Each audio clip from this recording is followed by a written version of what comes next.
Prof. H.F. Rubio. Noong December 20, 1989, itinatag ni Leopoldo F. Rubio ang banda nito bilang pag-alala sa kanyang yumaong kapatid na si Professor Hilarion Rubio.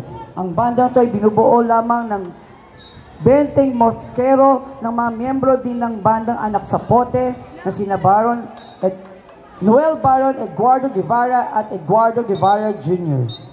Nang yumao si Leopoldo Rubio noong taong 1993, ang kanyang mga anak na si Professor Veronica Rubio, Tesorero at Teodora Rubio kasama kanyang mga apo na si Dr. Joy Alvi Rubio Paranas na nagmamahala sa bandang ito. Ang banda ay nagtatapos